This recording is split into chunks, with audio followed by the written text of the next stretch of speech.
Welcome to Midwestern Kitchen. Today we have a quick one for you. I'm just going to make the starter of vanilla extract.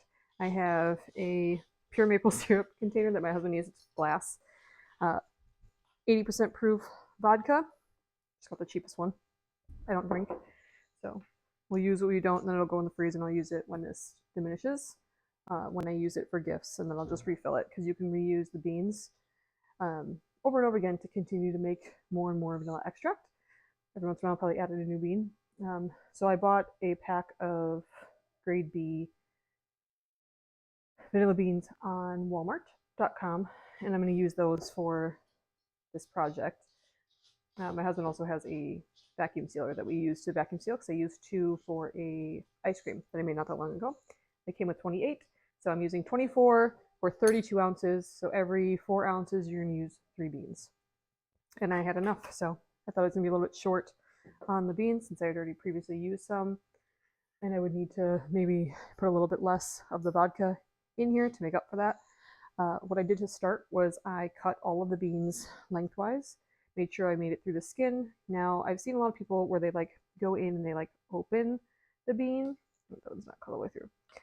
But I don't have the patience to do that, and I also feel like you lose a lot of the little beans that are inside when you do that because it gets all over your fingers. But basically you open it and you can see the little black beans inside. We're just going to drop all of these in there. Boop.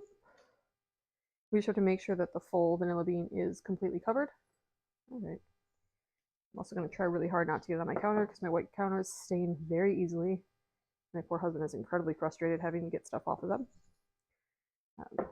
So when you're filling one, it would be a smaller or a bigger container.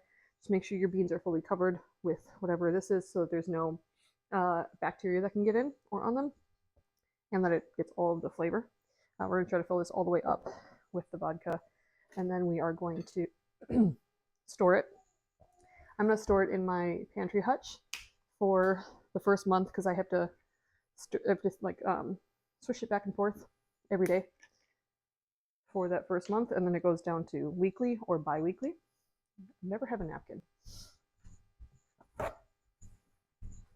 Sorry, I don't want to get vanilla beans all over everything. All right, so then I'm going to just pour this directly in here until they are completely covered and it's filled to the top so that the ratio is correct. Oop, and get it all over my counter apparently. It'll be sanitized, so it'll sanitize my counter. I had it in the freezer, that's why it's all covered in frost, because we don't drink, so it was just out of sight, out of mind until I was able to do this video, which luckily will be a quicker one, unlike some of my past ones were really long. And also, unfortunately, we have no fridge right now. Our fridge broke down, but we have a freezer in our garage for overflow for meats and stuff.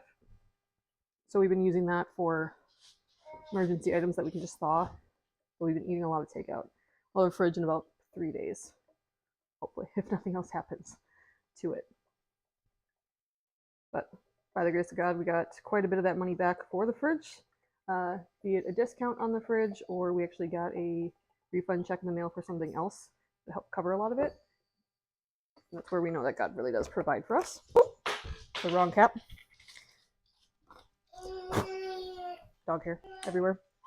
This cap, they're both black. Right, and then this one is filled all the way to the top. I'm just going to cover it with this. Do the little swoosh thing that I'm going to do every day for the next month. And we're done. I will make sure I take pictures probably every couple of months. Definitely at the 6 month, and then I'll do a follow-up video on the 12 month because that's when I will be packaging this for gifts for my family who will most likely watch this and realize that this will be part of their Christmas gift next year. It'll be a lot cheaper and they'll get a lot cleaner. I know my aunt said that she actually uses imitation vanilla extract because she thinks it's very expensive to buy vanilla extract, which she's not wrong. Like $5 for 2 ounces is kind of insane. When all is said and done, this one will be a lot cheaper than that. Sorry, my corgis are being loud. They're about to fight. So perfect time to end the video. If you have any questions, leave them in the comments below. Otherwise, I'll keep you updated on the progress of the vanilla extract.